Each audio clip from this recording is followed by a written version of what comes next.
January 31st, Cook County Judge Stanley Sachs sentenced QC to 99 years in prison for hiring a hitman to do. Good! 99 ain't even enough. Nigga, get that nigga 999,000. Not only is bro's pops not in his life, my man's a notorious gang leader, bro. And what did you expect his son to be? What did you expect his son to be? A lawyer.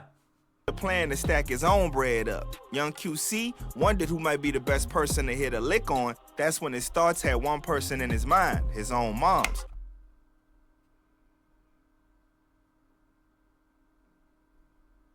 Bro's own mom, bro. Oh, boom! Straight off the bat, guys. This title is crazy. Struggling Chicago rapper kills his own mother to ball out with her insurance money, bro. Has it come down to this, really? Has it really come down to this shit? Like, taking your own mom's life just to go ball out, blow her insurance money. Money that she's been putting in for her whole life, bro. Monthly, bro. Probably struggling to pay that bill too every fucking month. And my man's just, like, let's watch this, bro. Make sure you guys like, subscribe, comment down below, join the page, link in the description, and let's get straight into this bit.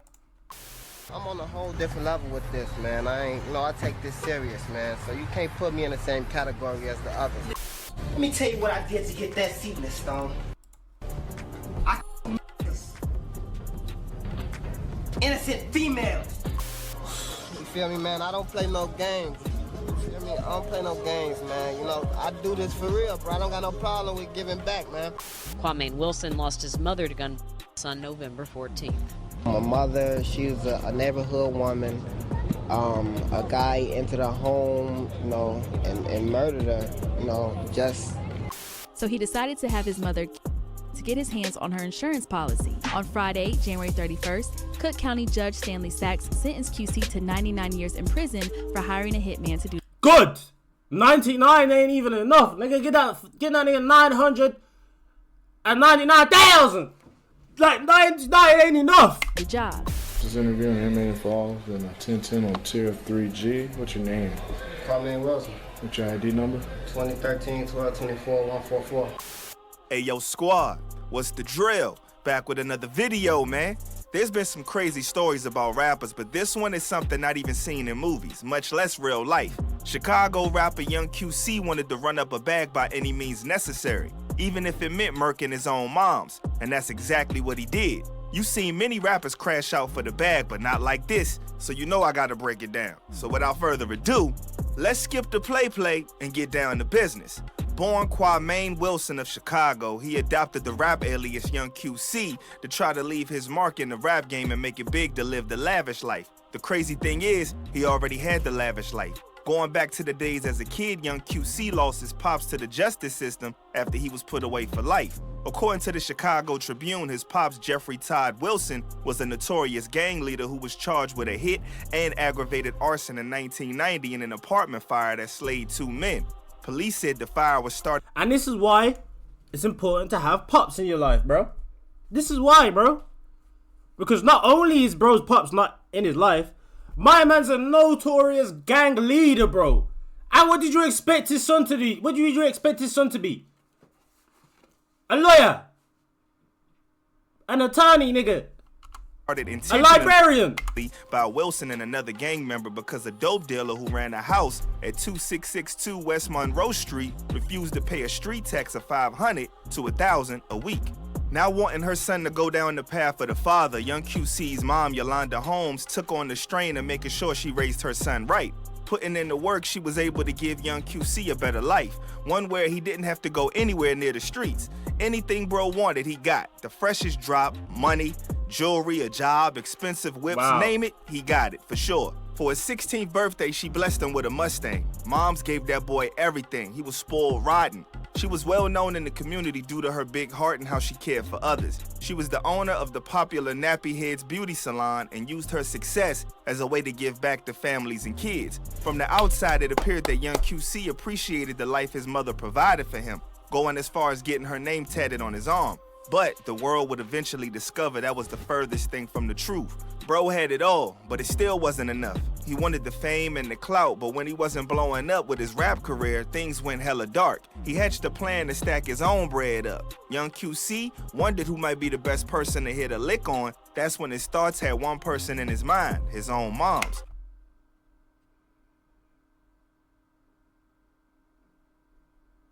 Bro's own mom, bro. You cannot be serious, nigga. Bro's own mom. Wow. You want to hit a lick on anybody, my G. Anyone. You want to pick Mom Zeno. You dickhead. What the like, yo. Somebody needs to check. Now you think, alright, he's not. She gave him everything though, bro. Bro had a Mustang at 16. Bro had jewelry, clothes, cars, jobs. Everything Mom Zeno hooked up for this brother, and this brother was like, I need more. Going to harm his mom's for real, so he's probably thinking of setting her up to get robbed by one of his homies or something. It's already diabolical work to plot on your moms, but harming her would even be more audacious and sinister. Crazy work. Young QC didn't think like that though. As far as he was concerned, anybody was fair game when it came to cashing out. Little did he know, he was going to be crashing out over his plans. And in the early hours of September 2nd, 2012, Yolanda Holmes and her boyfriend Curtis Wyatt were asleep at her apartment in uptown Chicago. Without even getting the chance to fight for her life, an assailant entered her room where they were sleeping and fired a bullet into her head. Jumping out of his sleep, Curtis engages the shooter and they got into a tussle. The shooter gets the upper hand and knocks him unconscious with a gun butt to the head. Then he turns his attention back to Yolanda, stabbing her multiple times to ensure her life was ended. By the time her boyfriend Curtis came to, the shooter had already dipped. Authorities were called and the site was like a horror story. When they arrived at the scene, detectives found a broken handgun on the bedroom floor and a paring knife missing from a kitchen block. Blood spatter on the walls and the signs of struggle indicated somebody was fighting for their life. A Chicago PD homicide detective stated the fact that Yolanda had been shot. Nigga, what is this freaky ass video that's watching in the background though? Why couldn't bro have chosen something different? Why this freaky ass video, bro? I don't want to see this nigga do a lap dance, nigga. And stabbed indicated that there was overkill and the assailant was set on a mission to make sure she didn't survive. Reports state that just before 6 a.m., Yolanda's son, Kwame Wilson, aka Young QC, came to a building to see his moms only to find out the grim fate. The waterworks started pouring as he mourned his moms, or so detectives thought. What's messed up is the boyfriend who called 911 became the main suspect. There bro was, banged up, bleeding, cuts from the attack, and detectives were watching him like he murked his shorty. Things only got worse for the boyfriend from there. There was so much blood on the evidence found that prints couldn't be pulled. Then both Young QC and his mom sis pointed fingers at the boyfriend for the crime. Even with their suspicions, nothing at the scene was connected to the boyfriend, so detectives instead tried another angle to catch him lacking. Analyzing surveillance footage, they spotted a guy in a hoodie entering the building at around 4:32 a.m. and his hands were closed on a hanger and a detergent bottle. Just to let you guys know, you feel me? I have just started a Patreon, so if you guys want to, because sometimes YouTube does not let me post certain videos I want to post. Sometimes YouTube does not let me do certain things I want to do. Go to my Patreon, guys. We have just started it, obviously, 0 members. I'm going to let you guys know, 0 members. Just started it, posting unseen content on here, guys. I cannot post on YouTube that YouTube does not allow me to. Or there will be full videos instead of it being cut up. Because sometimes I'll have to cut up the videos for YouTube. It'll be full videos on Patreon. So if you guys want to go check out my Patreon, it's in my description. Also, you guys can see it right here, bro. It's literally just Lance. Type it up in Patreon. It should pop up. If you want to join up, join up. If don't. Appreciate y'all boys. Straight back into the video. Let's go. Boom. 14 minutes later, they witnessed somebody in a different hoodie exiting the building. Something stuck out to them in the footage. Looking closely, they noticed that the man had headphones when he was entering the building. The significance of this was that there was a broken headphone found in the apartment. It was the moment of truth. Finally, a break in the case. But when they ran the DNA against the samples in a nationwide database, it came up a dud. The case was stuck with no new leads coming in, while detectives were trying to solve the brutal homicide. Young QC was turning all the way up. For somebody whose moms just got murked, he was living his best life and appeared to suddenly have a huge amount of cash at his disposal. After she lost her life, Young QC posted a vid to his YouTube bragging about his bread as he goes to Chase Bank to draw out 20 bands to give away to fans. You see when you don't work for something? You see when you don't work for something? And you just get given shit? You see how you just blow? You see how you just do dumb shit? Like, let's ignore the fact that bro got his mother murked, bro. Let's ignore the fact that her life insurance must be banging because she's an entrepreneur and has her own business, while a waste of a son is outside just getting given money. Let's ignore all that. You get a cash flow of money and you just want to give 20k to fans. You've already proven yourself to be the killer, bro. Instantly, I would have been like, he did it. Get him. Fuck that nigga, bro. Instant. Yeah, man. About to go get this $1,000 out for the fans, man. Really, I'm gonna take out 20,000, man. Just to show people, you feel me? I'm on a whole different level with this, man. I take this serious, man. So you can't put me in the same category as the others. Later that We can't put you in the same category, bro, because I don't think anybody else has ever killed their mums for some bread. I don't think anybody else has, bro. I think this nigga's the one he want. Like, fuck. at night, he's seen surrounded by people tossing and giving up the money like a neighborhood hero. But this sound like God, don't it? Yeah, I'm tired, and y'all got to pay y'all tithes. Call my phantom the Holy Ghost. It appears young QC was trying to gain clout by creating this image that he's up and giving back to the community, but his antics slowly started to gain the wrong attention. You feel me, man? I don't play no games. You feel me? I don't play no games, man. You know, I do this for real, bro. I don't got no problem with giving back, man. I'm the only one out here with a show that's actually giving back, you feel me? And I got proof to show it, you feel me? Shout out to this fan I'm finna go slide on, man. Finna take care of you. Put shoppers in the closet. Put shoppers in the closet. Young QC had a sudden surge of flex money. Bro withdrew upwards of 90K from his mom's account over the months and went on a spending spree buying new drip, new ice, even tricking out his whip. Put shoppers in the closet. Put shoppers in the closet. Motherfucker, yo, word on the street. Turns out, bro got a huge bag from his mom's insurance and inheritance, and he wasn't even trying to hide it.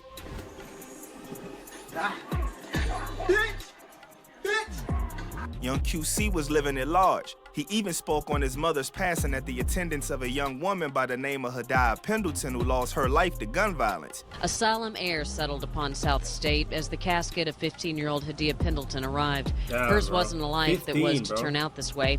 She was a cut above the street 15. that has plagued our city. Kwame Wilson lost his mother to gun on November 14th. My mother, she was a neighborhood woman. A guy entered her home, just to steal. A year passed and it seems like Yolanda's homicide would go unsolved, but that all changed when detectives found clues in her phone records. They realized she had a second phone and somebody was on that number moments before her life was taken. But what's more strange is that a call was also active both during and after her homicide. Detectives soon connected the dots, figuring out that young QC was the one who had his mom's second phone at the same time she was murked. Further investigation led them to find the person he was speaking with was a guy by the name of Eugene Spencer. With the two new suspects now fully on their radar, young QC was tracked down by detectives on December 23rd, 2013 after they failed to get in touch with him. His plans began to crumble. Cops were pressing bro and eventually he gave up a story. Young QC admitted he knew Spencer and told him that it was meant to be a burglary. Spencer, on the other hand, was fumbling to find a proper alibi and tried to act like he was attacked by the assailant. Investigators realized Spencer was lying but was slowly breaking. His stories began changing every time. He claimed young QC sent him to Yolanda Holmes' apartment at 4 a.m. to drop off clothing. That's when he encountered a man he identified as an assailant and struggled with him. Initially, Spencer told detectives he only heard gunshots after the man ran into the bedroom and that he believed young QC had tried to set him up to also be killed. He then gave several different versions as detectives pressured him, stating that he dropped the gun and it went off. Then the gun went off as he grappled with the man. With a little more pressure, he spilled all Niggas spelling. That nigga's a snatch. You fumbling, bro. That's what happens, bro. When you're not built, you fumble. And when you fumble, the feds are like, the feds are eating right now, bro. Yo, the feds are happy. You get me? Over a year of investigating. Are you mad? Do you know how much money that costed them, bro? How much time and effort that costed them, bro? And then you are the reason that they got you. You dummy. Everyone's self-snitching these days, bro. I'm telling you, bro. Just sit back, relax, calm down. Let shit happen how it's supposed to happen, bro. And you get me? Done. The beans, and the man told the truth, and it was wild. Spencer admitted to shooting Holmes and then stabbing her. The next part gets even more twisted. Spencer admitted the mastermind behind the entire thing was Yolanda's own son, Young QC, and he promised to pay him a couple $1,000 for the hired hit on his mom's. Young QC provided him with the weapon and everything, allegedly. Spencer claims Young QC called his mom's 40 minutes before and told her that he was coming over, not knowing it was Spencer who she'd be letting in. He not only called before, but stayed on the phone coaching Spencer to, and I quote, make sure that the B is gone. Investigators determined that's why Spencer stabbed Yolanda after shooting her in the head. Turns out the driver who drove Spencer to do the hit was none other than Young QC's ex-shorty, Loriana Johnson. Yolanda knew these people and even posted a picture of them when they were together on her Facebook page. Sometimes it's the people closest to you for real. Most times. Messed up thing is, Young QC didn't even pay bro the bag that he promised for the hit. Instead, he gave him just $70. Tossed his life away for $70, man. I mean, look. On December 24th, 2013, Kwame Wilson, aka Young QC, was arrested for his mother's hit. In January 2020, he was convicted of first-degree hit and sentenced to 99 years in prison. Eugene Spencer was convicted of first-degree hit and sentenced to 100 years in prison. Young QC's ex, Loriana Johnson, pleaded guilty to burglary and served 7 years in prison before being released on parole. Before being sent away from court into his new home, Young QC spoke the bold final words, "I just want to say, nobody loved my mother more than me. She's all I had. That's it." Since then, pics emerged showing him linked up with the Chicago Wolverine Lil J behind bars, and footage leaked to the internet of him being interviewed by prison officers after he and another inmate got into a squabble. I was standing by the phones, and then that guy, I don't know him. I don't know where he came from. I don't know who he is. He got off the table and took his shirt off. I mean, unbuttoned his jumpsuit and stepped to me and just got in like fighting position. I didn't know if I thought he was playing. I didn't know if he was for real or what. Bro, you gonna have a tough time in prison, nigga. What do you mean, bro? You should have knew that as soon as, nigga. Bro, I'm surprised if is he still alive? Like, prisoners don't play that. They don't play certain things that you guys know I can't say on YouTube. They don't play that. And if you've been indicted and if you've been put in prison for those things, you are going to have a tough time living in jail, in prison, my nigga. And you got 99 years of that shit, bro. Hey, if you live to 99, bro. Hey, let's hope you live to 99 so you can feel the whole punishment, my G. But that's that. That's a crazy ass story, bro. Wow. Let me know in the comment section down below what you guys think. That shit is crazy, on God. Make sure you guys like, subscribe, comment down below. Join the Patreon link in the description, bro. Let's have a conversation downstairs, bro, because that shit's crazy. That threw me. That blew me, bro. Wow. Bye, have a great time.